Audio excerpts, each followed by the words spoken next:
Hello दोस्तों, नमस्कार। Aditya classes exam गुरु channel में आप सबका स्वागत है। यूपीएचएससी के क्लासेस के अंतर्गत आज हम लोग का 5वीं यूनिट से भारतीय संस्कृति के इतिहास से संबंधित महत्वपूर्ण प्रश्नों की श्रृंखला है। आइए देखते हैं क्वेश्चन नंबर 1। पहला क्वेश्चन है, निम्न में से कौन रक्त एंड लौ की नीति का विश्वास करता था? याद रखिएगा, कौन लौ और रक्त की नीति में विश्वास करता था? ऐबक, बलबन, रजिया, इल्तुतमिश। ठीक है, खून का बदला खून, यानी ये कौन विश्वास करता था? तो आपको बताना है। इसमें से सभी जो है गुलाम वंश से, इलबारी वंश से, मामलुक वंश के शासक हैं। तो कौन करता था, आप कमेंट में बताना है। तो इसका आंसर क्या होगा? बलबन। याद रखिएगा, बलबन करता था। और बलबन जो है भारत में पारसी 9 वर्ष नवरोज प्रथा जो पारसी 9 वर्ष का त्यौहार है, बलबन ने ही शुरू किया था। सिजदा और पाबोस प्रथा कहा जाता है बलबन ने ही शुरू किया था। प्रश्न ये भी आता है कि नौरोज को अगर बलबन ने शुरू किया तो औरंगजेब ने इसको बंद कर दिया था। सिजदा और पाबोस प्रथा यदि बलबन ने शुरू किया तो शाहजहां ने बंद कर दिया था। बलबन ने भारत में 40 तुर्की सरदारों का दल था जिसको इल्तुतमिश ने बनाया था, बलबन ने नष्ट कर दिया। बलबन ने दिल्ली में लाल महल बनवाया था। याद रखिएगा मित्रों, सांस्कृतिक इतिहास से संबंधित जो होगा वही प्रश्न आपको बताया जाएगा जो आपकी एग्जाम की दृष्टि से महत्वपूर्ण है। क्वेश्चन नेक्स्ट देखते हैं। नेक्स्ट है, किस समूह की खगोलीय वेधशालाओं का जो है निर्माण महाराजा जय सिंह द्वारा किया गया था? याद रखिएगा, जो है राजस्थान के 1680 से 1743 के ये राजा थे जय सिंह। इनको खगोल शास्त्र में बहुत रुचि थी। ये पूछा जा रहा है किस स्थान पे इन्होंने खगोलीय वेधशाला का निर्माण किया था। 4 ऑप्शन है, आप आंसर दे सकते हैं कमेंट में। पहला ऑप्शन है दिल्ली, जयपुर, उज्जैन, मथुरा, बनारस। दूसरा है दिल्ली, जयपुर, उज्जैन, आगरा और बनारस। तीसरा है दिल्ली, मथुरा, आगरा, उज्जैन और जयपुर। तीसरा है जयपुर, जोधपुर, दिल्ली, मथुरा और आगरा। ठीक है, तो इसमें से पहला आंसर सही होगा। ये आंसर सही है, दिल्ली, जयपुर, उज्जैन, मथुरा और बनारस। याद रखिएगा। ठीक है, नेक्स्ट क्वेश्चन है, धरातली सजावट पर पित्राइटुरा का सर्वप्रथम प्रस्तुतिकरण निम्न में से किसमें है? इसका अर्थ जैसे कह सकते हैं, पितृत्व का अर्थ जैसे पिचकारी युक्त संगमरमर का प्रयोग। याद रखिएगा, ये प्रश्न कह रहा है कि सर्वप्रथम प्रस्तुतिकरण कहाँ है? क्या ताजमहल में हुआ था, मोती मस्जिद में हुआ था जो आगरा के किले में है, दीवाने आम में हुआ था जो लाल किले में है, एतमादौला का मकबरा में हुआ था जो आगरा में है? यानी पिचकारी युक्त संगमरमर का प्रयोग। सबसे पहले आपके एग्जाम में अगर ये पूछा जाए कि भारत में सबसे पहले संगमरमर का प्रयोग कहाँ हुआ, तो आगरे के ताजमहल में मत लगाइएगा। सबसे पहले भारत में संगमरमर का प्रयोग हुमायूं के मकबरा दिल्ली में हुआ था। और यहाँ ये कहा जा रहा है पिचकारी युक्त संगमरमर का प्रयोग, यानी आप देखे होंगे ताजमहल के पत्थर को देखे होंगे, डिजाइन उसी कलर से हुई है, तो वो सबसे पहले नूरजहां के पिता थे एतमादौला, इनके मकबरे में हुआ था। यानी ये आंसर आपका सही होगा। ठीक है, नेक्स्ट आते हैं हम लोग नेक्स्ट क्वेश्चन, पृथ्वीराज तृतीय और मोहम्मद गोरी के मध्य कितने युद्ध लड़े गए थे? 4, 3, 2 और 1। याद रखिएगा कितने युद्ध लड़े गए थे, और यानी इसका आंसर होगा 2।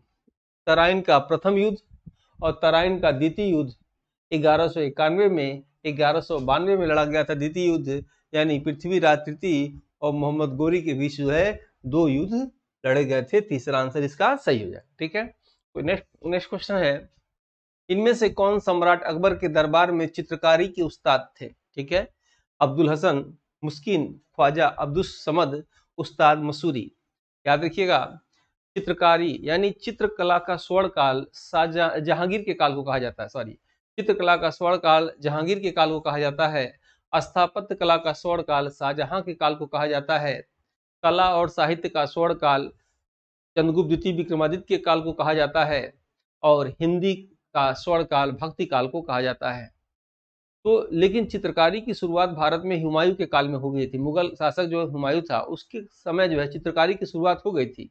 लेकिन चित्रकला का सवाल पूछेगा तो जहांगीर लगाइएगा। और इस हिसाब से आंसर देखिएगा, पूछ रहा है अकबर, यानी अकबर हो जाएगा ये ख्वाजा अब्दुल समद। इनके जो थे, लेकिन अब्दुल हसन बहुत फेमस हैं, ये जहांगीर के काल में थे, याद रखिएगा। और भी चित्रकार थे लोग, और भी चित्रकार थे लोग, जैसे जहांगीर का एक कथन अक्सर एग्जाम में पूछा जाता है कि किसी भी चित्र के अंगों को देखकर मैं बता सकता हूं कि इसके चित्रकार कौन है, ये जहांगीर का कथन है, ठीक है। यानी क्वेश्चन नंबर 3 इसका सही है। उम्मीद है आपको समझ में आ रहा होगा। नेक्स्ट आते हैं हम लोग, सूची मुगल उद्यानों को सूचित करती है और सूचित सेकंड शासकों को संसूचित करती है जिनके शासन में उद्यान बनवाए गए थे। निम्नलिखित में से कौन सा सुमेलित नहीं है?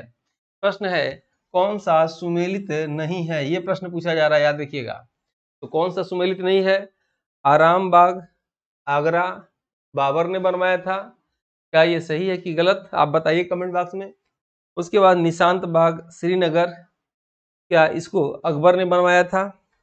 शालीमार बाग लाहौर, क्या ये शाहजहां ने बनवाया था? पिंजौर बाग पंचकुला, ये औरंगजेब ने बनवाया था। तो आपको बताना है कौन सा सुमेलित नहीं है। याद रखिएगा, श्रीनगर की स्थापना तो अशोक ने किया था, सही बात है, श्रीनगर की स्थापना अशोक ने किया था, लेकिन श्रीनगर में जो निशांत बाग है उसका जो है स्थापना अकबर ने नहीं किया था, आसिफ खान ने किया था। किसने किया था? आसिफ खान। अब ये आसिफ खान कौन है? तो याद रखिएगा, नूरजहां के भाई। नूरजहां की स्टोरी जो लोग मीडियल हिस्ट्री पढ़े होंगे जानते होंगे अच्छी तरह से। भारत की प्रथम महिला शासिका जो अपने शासक के साथ राजनीति में हस्तक्षेप करती थी, वो कौन, मतलब उनके साथ चलती थी, वो कौन थी? नूरजहां थी। नूरजहां के पिता के विषय में प्रश्न आता है, एतमद्दौला। नूरजहां के माता के विषय में प्रश्न आता है, जो इत्र की जनक है।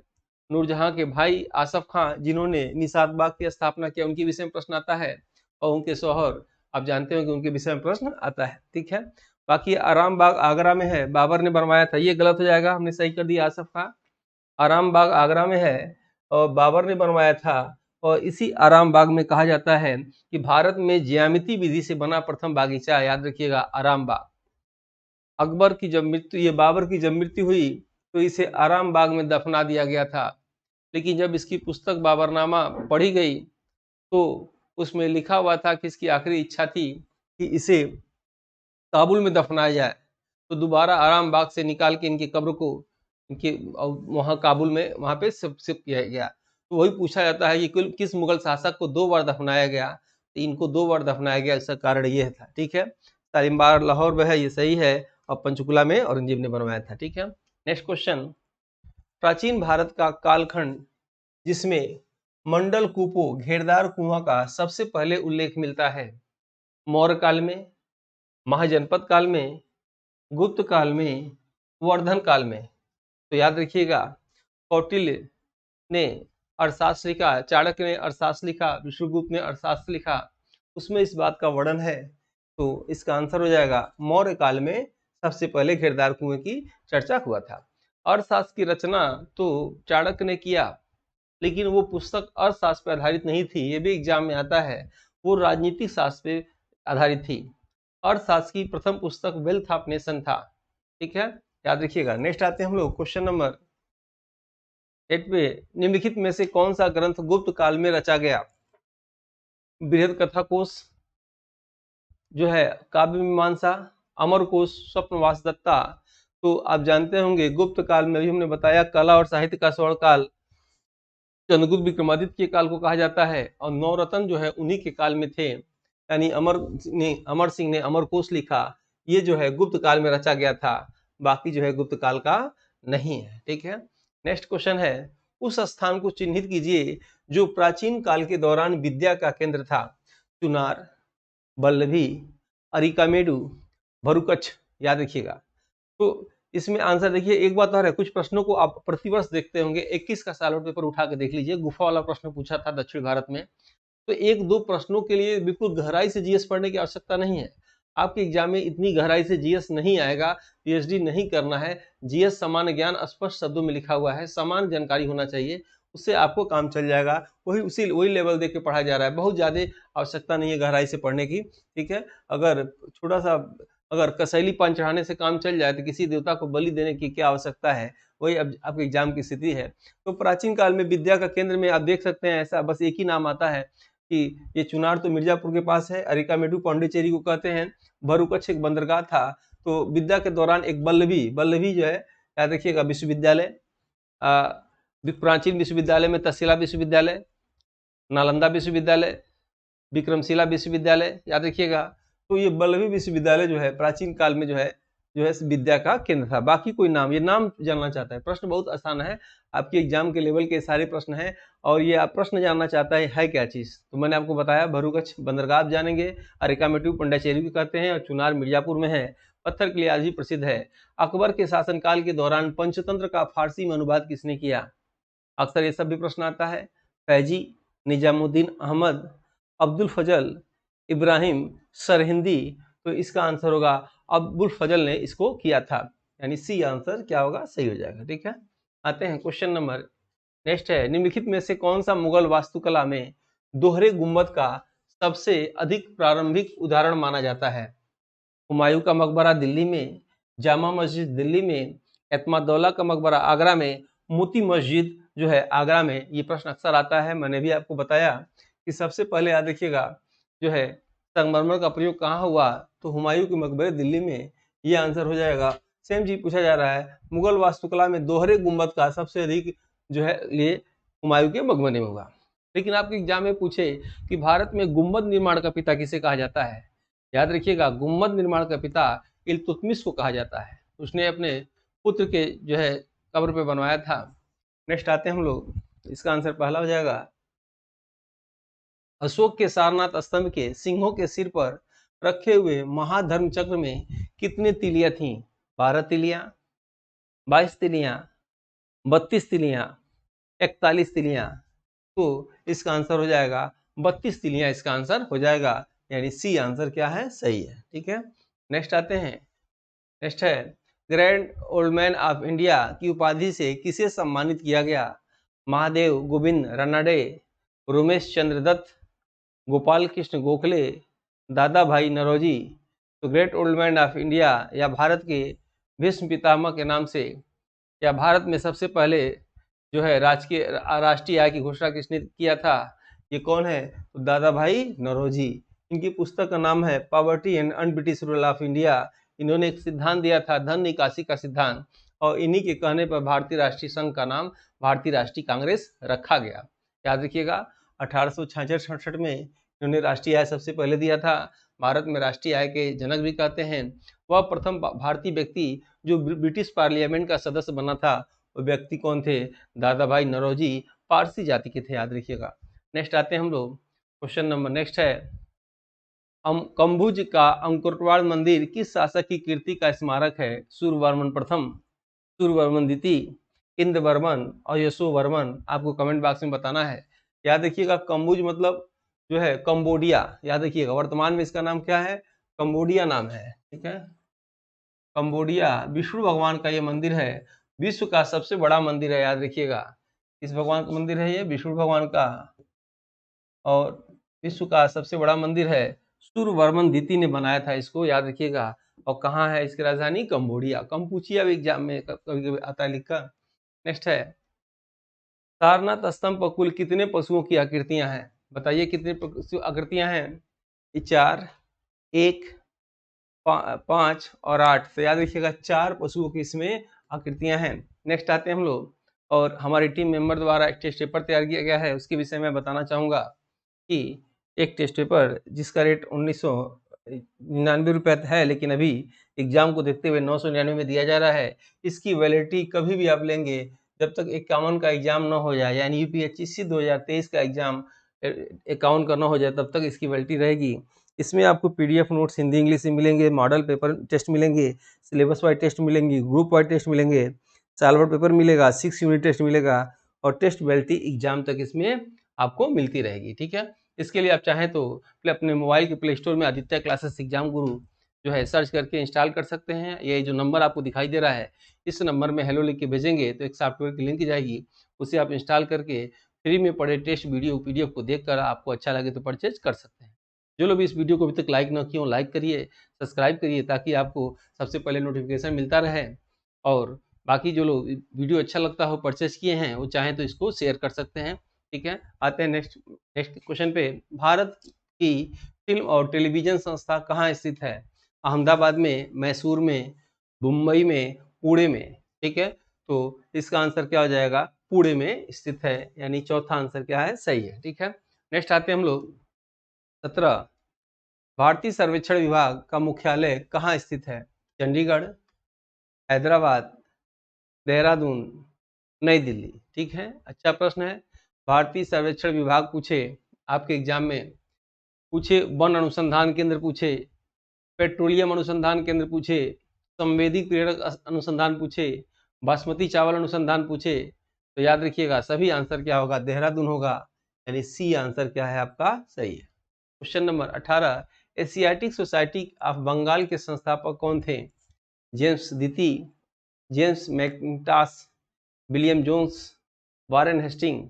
तो आंसर हो जाएगा विलियम जोन्स। ठीक है, याद रखिएगा मनोविज्ञान साइकोलॉजी के जनक पूछेगा तो विलियम जोन्स है, प्राचीन मनोविज्ञान के जनक पूछे तो पावलो होंगे। ठीक है, नेक्स्ट आते हैं हम लोग क्वेश्चन नंबर, नेक्स्ट है निम्नलिखित में से शिव कला संग्रहों का भंडार, शिव कला संग्रहों का भंडार कहा जाता है?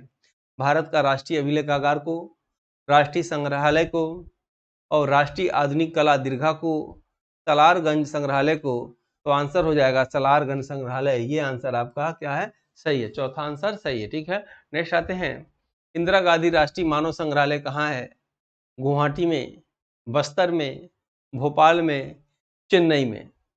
क्या आंसर हो जाएगा इसका, इंदिरा गांधी राष्ट्रीय मानव संग्रहालय याद रखिएगा भोपाल में है। ठीक है, और पूछेगा आपके एग्जाम में भारत भवन कहाँ है? भारत भवन देखिएगा, भारत भवन भी कहाँ है, भोपाल में है। पूछेगा भीमबेटका गुफा कहाँ है? तो भोपाल के पास है। ठीक है, भोपाल शहर को किसने बसाया था? राजा भोज ने बसाया था। नेक्स्ट क्वेश्चन नंबर 21 पे आते हैं। भारतीय सर्वेक्षण निम्न में से किसके अधीनस्थ है?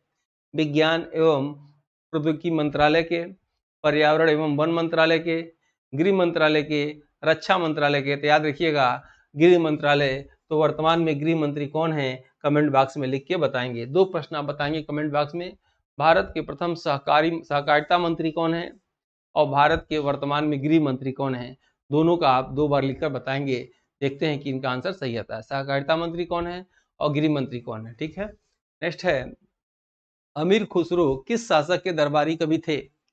चंद्रगुप्त द्वितीय के, अलाउद्दीन खिलजी के, कुतुबुद्दीन ऐबक के, हर्षवर्धन के। तो याद रखिएगा अमीर खुसरो अलाउद्दीन खिलजी के दरबारी कवि थे, यानी दूसरा आंसर इसका हो जाएगा अमीर खुसरो अलाउद्दीन के। अमीर खुसरो के विषय में प्रश्न बार बार आपके एग्जाम में आएगा।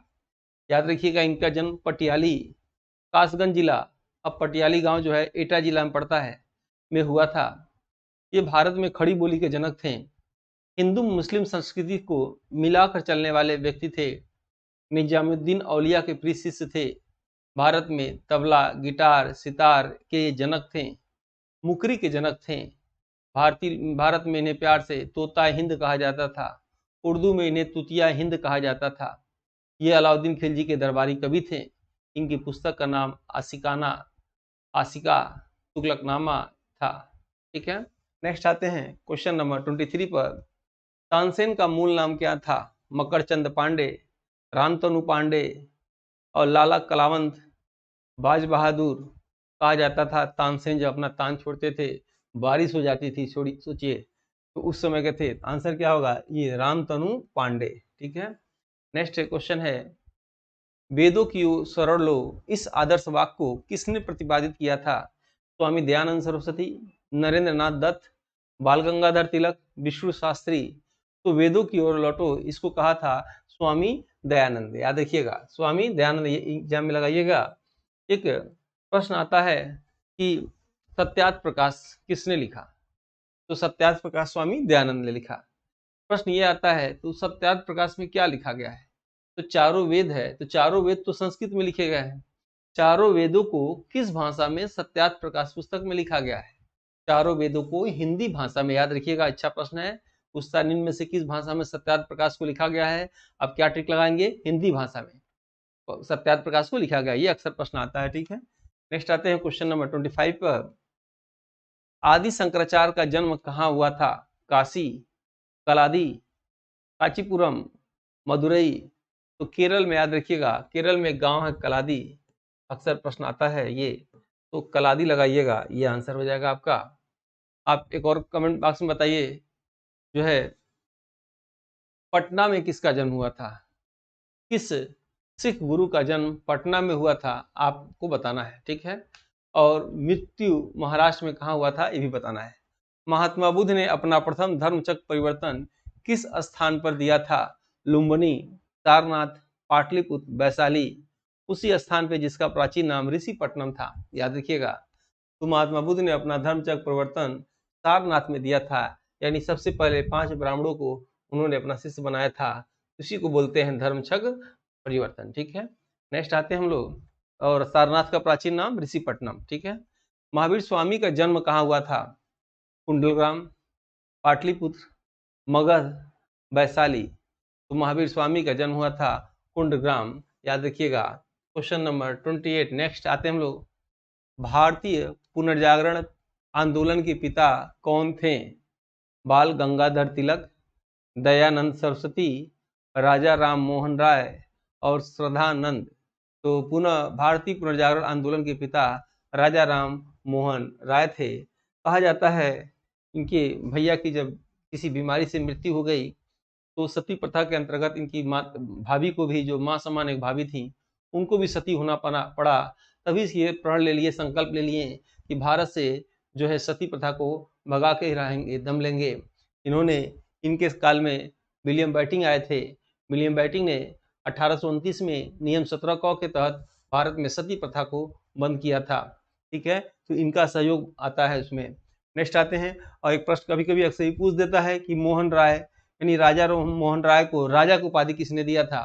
तो एक मुगल शासक अकबर दीती था। अकबर दीती ने इनको राजा की उपाधि दिया था, क्योंकि उसका पेंशन बढ़वाने के लिए ये इंग्लैंड गए थे, ठीक है। नेक्स्ट आते हैं 29 पे, संत कबीर का जन्म कहाँ हुआ था? दिल्ली, वाराणसी, मथुरा और हैदराबाद। याद रखिएगा, संत कबीर जी संत थे, इनका जन्म कहाँ हुआ था? तो वाराणसी में हुआ था, वाराणसी में। और इनकी मृत्यु मगहर में हुआ था, जो गोरखपुर के पास है, ठीक है। नेक्स्ट आते हैं हम लोग, बुद्ध किस वंश से संबंधित थे? सात्रिका, मौर्य, शाक्य, कुरु। तो अगर पूछ दे महात्मा बुद्ध किस वंश से संबंधित थे, तो शाक्य वंश से ये संबंधित थे, ठीक है। तो ये आज का प्रश्न इतना ही था। हम लोग नेक्स्ट वीडियो में मिलेंगे। वीडियो कैसा लगा फीडबैक जरूर दीजिएगा, कमेंट में जरूर आप आंसर देंगे। नए नए प्रश्नों के साथ पुनः हम लोग मिलते हैं नए सेट में। जय हिंद, जय भारत।